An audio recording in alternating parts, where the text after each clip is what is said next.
为大家来一个电钻生苞米豆。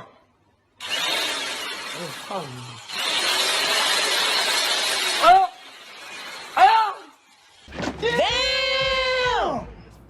He gonna cry in the car. Many in the Republican Party hope he soon will. Is this Ron DeSantis' opportunity to run for higher office? I think it is. He's been a really effective governor. He's young. I think we're on the verge of a generational change in our politics. I kind of hope so. No, God!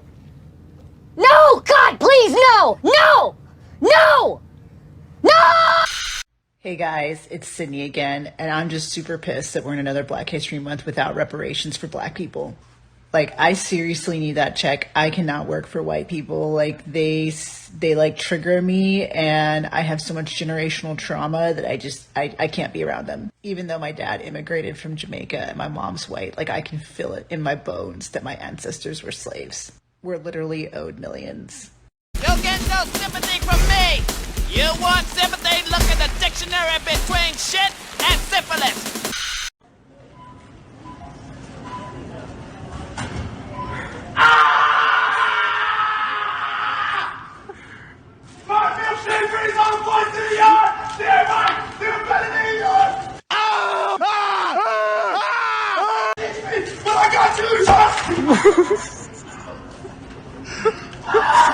That's what you talk about, clown!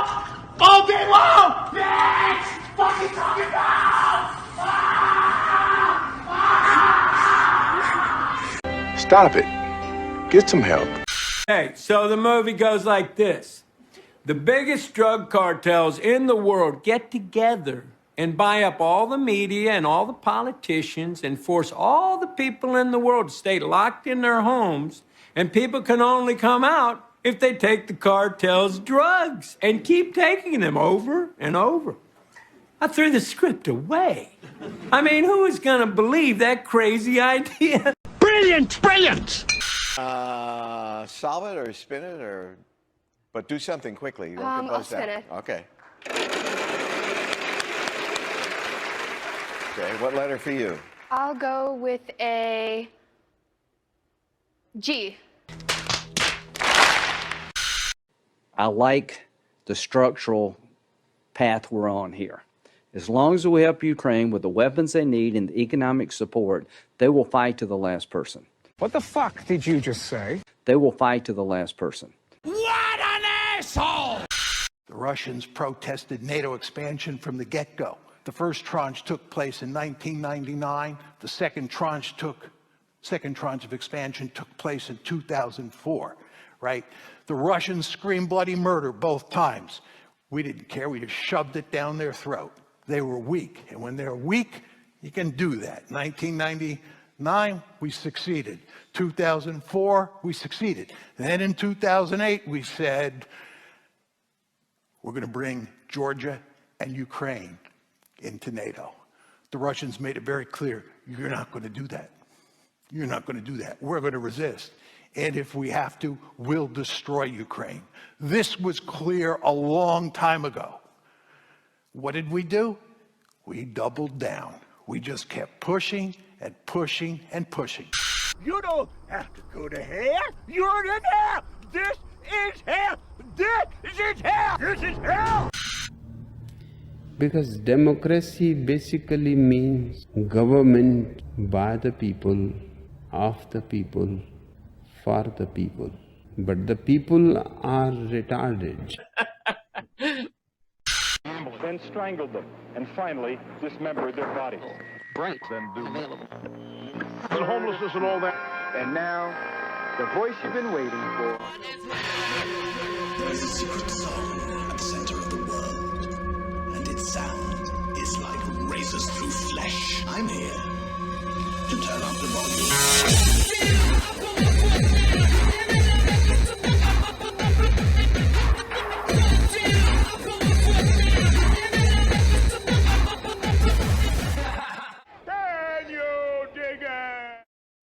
I'm kind of retarded.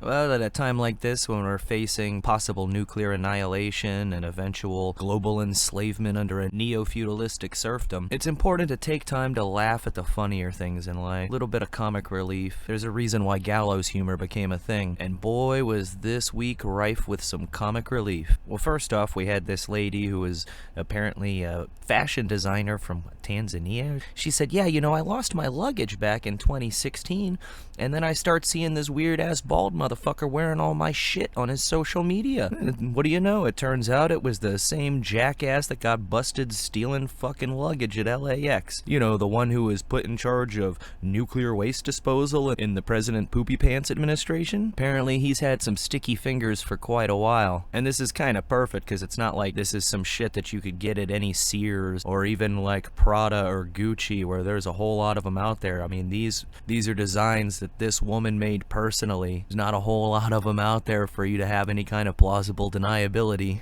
Jumping Jesus on a pogo stick, this guy gives me the fucking creeps too. He looks like somebody you'd expect to see hanging out near a children's playground wearing a trench coat. In this story I had talked about last May when it happened. Mark Middleton, a former Clinton aide in the White House, the one who introduced him to Jeffrey Epstein, well, he got found hanging from a tree by an electrical cord and shot. Well, almost a year later, they've concluded their investigation, and guess what? They ruled it a suicide. The best part of this story is how they never even found a gun. So he hung himself with an electrical cord and shot himself with a disappearing gun. Almost unbelievable. And in other Arkansas news, a small plane took off from there and crashed right after. This particular plane had some people on it that just so happened to be heading to Ohio. We have breaking news tonight of a plane crash in Little Rock, Arkansas. Just minutes ago, we learned the people on board were actually headed here to Northeast Ohio to help clean up the Oakwood Village explosion from Monday. All 5 people on board worked for an environmental consulting firm. The plane took off from the Clinton National Airport around noon and was headed for John Glenn Columbus International Airport. Right now we are digging into this story. We'll have much more on air and online as soon as we learn it. Apparently this was to help clean up the metals factory that exploded right about 50 miles from where the train derailment happened. This is also the same exact company that Norfolk Southern had contracted to do the testing for them. The moral of this story is don't ever, ever, ever go to Arkansas. If you happen to be from there, sorry. We also had George Soros's brain completely fucking break in the middle of a speech. And this was actually the same speech at the Munich Security Conference where he allegedly endorsed DeSantis. But he got on to talking about climate change and then he seemed to have a fucking stroke in the middle of it. The melting of the Greenland ice sheet affects and then?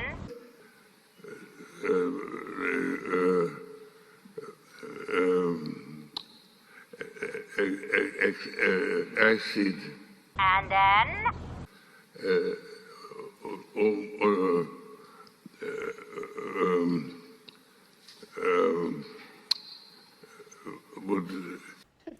Today, Junior? Would increase the level of the oceans by 7 meters. It was almost like he was doing an impression of the president. Now, having a laugh at the expense of somebody who's getting old and their brain is going isn't something I would normally do unless that person happens to be evil and or corrupt. And luckily in this case, he ticks off both of those boxes. Years ago, I used to say to myself, God, I wish this asshole would just fucking die. But now I've changed my mind. If anybody deserves to go out at an excruciatingly slow rate of speed, it's this motherfucker. We also had a new study coming out showing that Bill Gates' new lab-grown meat is probably cancer-causing if you eat it. See, the problem is they use an immortal cell line to do this, which is basically a cancerous cell. So you're more or less growing a tumor in a petri dish and then fucking eating it. Who could have possibly foreseen that being a problem? Sure would be nice if this guy would stick to what he's good at, ripping off other people's software ideas and fucking kids. Allegedly!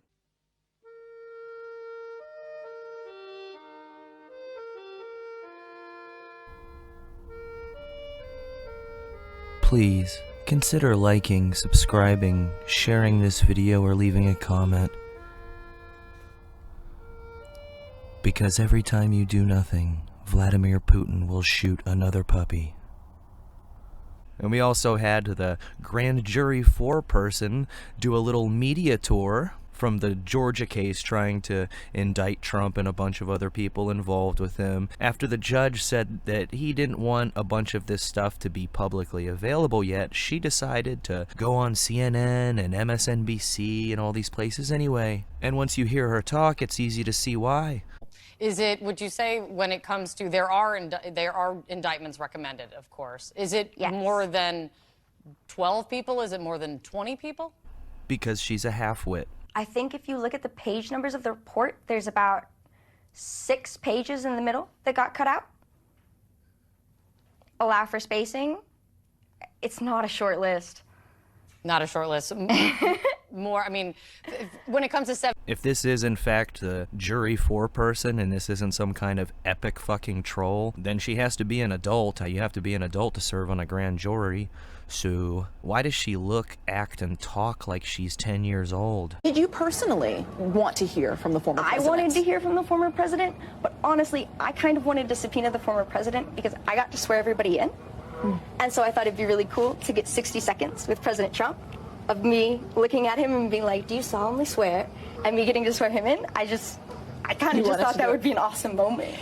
The little giddiness and facial expressions, it's the cringiest fucking thing I've seen in a while. And there's been a hell of a lot of cringy things lately. I think somebody's mommy was a drinker.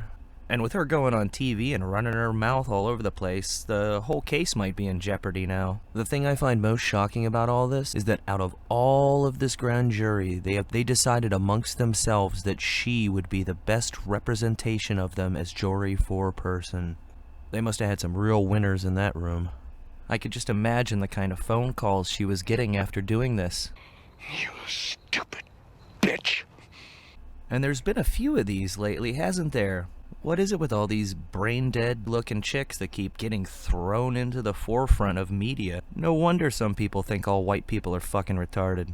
I think this girl takes the cake, though. Somebody must have dumped some vinyl chloride into that gene pool. Which brings me to my next story. Weeks after the train derailment and ecological disaster in Ohio, the EPA refused to acknowledge it as an emergency. FEMA wouldn't do anything for them. And then all of a sudden, Trump announced he was going to be coming there. And as soon as he made that announcement, then they said, okay, we'll acknowledge this as an emergency and we're gonna do something. But still, Pete Buttigieg, Booty Giggity Pete Buttplug, still didn't want to go there. He said, oh, well, you know, I'll go there when the time is right. And then the next day Trump showed up, and what do you know, the day after the time was right. So good old Mayor Pete shows up and gets all dressed up in his fancy orange vest and safety goggles and a hard hat looking like fucking Bob the Builder. This fucking kid is about as useful as having a nutsack on your kneecap. And anytime anybody tried to ask him any real questions, he just ran the fuck away. Surprise, surprise there. And among questions like, why do you keep blaming the Trump administration for this accident when the rule that he quashed wouldn't even have applied to this train, let alone the fact that you had 2 fucking years to do something about it? I'd love to see somebody ask about the dioxins. They created this molecule in the fire, which is on the right. This is the most toxic molecule ever created by man. It's 2378 TCDD. It's one dioxin of a class of dioxins. And you'll notice that oxygens are inserted into the center of this molecule. It has the carbons, the hydrogens, and now chlorine on both ends. 4 chlorine atoms, and that creates armor. In essence, a chemical armor where this molecule is practically indestructible like Teflon. This molecule this can be toxic at what's called femtograms. A femtogram is 1/1,000,000th of a billionth of a gram. What I just said, do you concur with that? Do you have anything to add to that? Did I say anything incorrect from your view? What would you like to say? Impeccably accurate. Every word, your entire assessment is spot on. I mean, I cannot imagine a worse thing. I mean, this is going to be like testing a nuclear bomb in Yonkers. And if you want to go to his Substack site, by the way, it's planetwaves.org. And he has a really great resource there on dioxins. Mr. Coppolino, thank you again for joining us. We appreciate you. And on the World War III front, while President Joey Skidmarks was over in Ukraine playing grab-ass with Zelensky before falling up the stairs to the airplane, again to head off to Poland and give a little speech and basically say that we are gonna be in this no matter what, no matter how long it takes, no matter what the cost, we are gonna stick by Ukraine. And he all but basically declared war on Russia without actually saying those words. But while that was going on, you had Putin basically give his, what's the equivalent of the State of the Union address. And he took that opportunity to announce the complete withdrawal from the Fresh Start little treaty he signed with Obama back in 2010. So now they're going to be testing nukes again, and they've got their nuclear forces on the highest level alert. Nothing to be alarmed about there. And while he was giving this speech, there was a hack attack that took down a lot of the state TV channels, and they were unable to broadcast a lot of this speech. There was also a hack attack with their emergency alert system, telling millions of people that there was a missile attack inbound and they need to get into their bunker. So the cyber war is kicking off big time, which makes me wonder about a lot of the weird shit that's happened here in the past year. If that problem with the NOTAM that caused the FAA to ground every flight in the fucking country was a hack attack, it's not like they would tell us about it. And like I said last week, you know, we've got these train derailments happening, but they've always been happening. A lot of that is because for decades we've neglected our infrastructure, and even when they just passed a bill, it was a bunch of like child care for workers and a bunch of climate change, green energy shit, very little actual useful infrastructure like rebuilding the train tracks. They had some token projects, of course, but the shit has been so neglected for so long, we really should be going full force into rebuilding our bridges and our fucking rail lines. But that just makes it all the easier to sneak a team of Spetsnaz into our country. It's not like it'd be that hard to do. They found a pipe bomb on the tracks in Philadelphia. Of course, this was probably some stupid crackhead ninja Antifa bullshit. It's not like a pipe bomb is really gonna bust open the train tracks. These kids are so stupid they don't realize that. But all these fires at these different food manufacturing plants, and even now you had a uranium fire at the fucking Oak Ridge facility where they enrich uranium for nuclear bombs. I'm sure that's just a coincidence. But if it wasn't, do you think they'd really announce it to us? This is what unrestricted asymmetrical warfare really looks like. This is the next generation of warfare. Having the best tanks or fighter jets really isn't even that important anymore when you can just sneak people into a country and just cause fucking havoc. It's much easier to bring down a country from within using people that aren't even having to wear uniforms than it is attacking from the outside.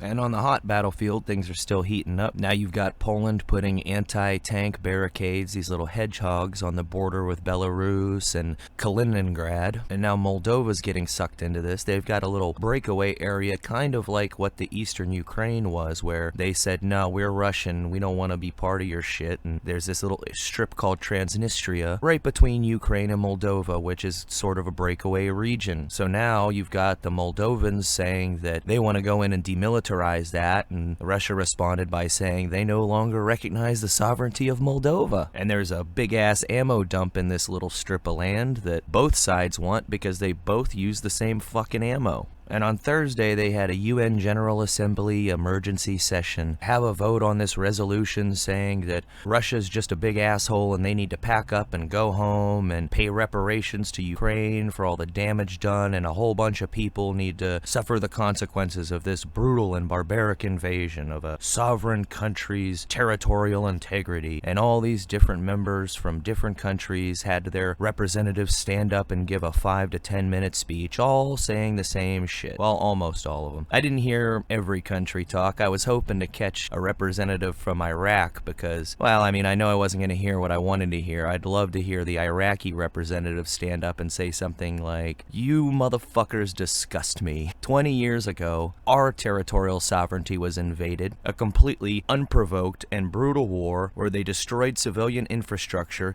killed innocent people, and overthrew a sovereign government. And now you sit here exactly 20 years later and say that Russia is so awful for doing the same thing that all of you assholes did nothing about then. Of course, that didn't happen, but one of my little daydream fantasies, I guess. It was sickening the fact that the only two countries that stood up and said something that even sounded reasonable and wasn't just parroting the talking points of the US was Iran and China. These are the only two countries that said something that didn't make me sick to my stomach. And the fact that those were the two countries made me sick to my stomach. They both said that this wasn't completely unprovoked and they're going to be abstaining from the vote. And rather than just blame Russia and offer an end to the war that there's no way that they're going to take, maybe we ought to actually have talks and a diplomatic solution that both sides might agree to. Like I said, so fucking sickening to hear that talk from two countries that I despise. And China is sticking by Russia for their own selfish, pragmatic reasons. And of course, the US warns them not to send any weapons or munitions to Russia. It's not like we have anything to threaten them with. We have zero leverage in this case. What, are we going to do the same kind of economic sanctions we did on Russia? That would completely and immediately cripple our economy because every fucking thing we get either comes from China or is dependent on parts that come from China. Over the past couple decades, we've allowed ourselves, and on purpose, mind you, to become so dependent on China that they have us by the proverbial balls. And even now, nothing is really being done to change that. We're too busy trying to further globalize everything and become more interdependent with all these countries in the world, with all these countries that might one day wake up and see that they don't need us anymore. We're being set up for failure. We're being set up to fall. And so that's exactly what's gonna happen. Sláinte.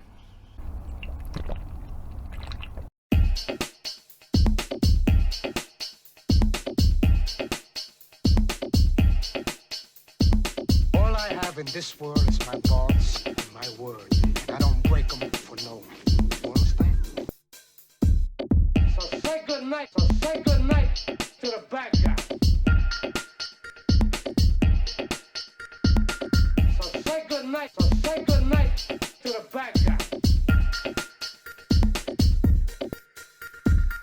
So say good night to the bad guy.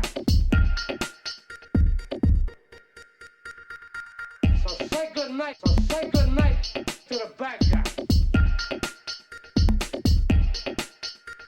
Come on. Come on.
hear you now.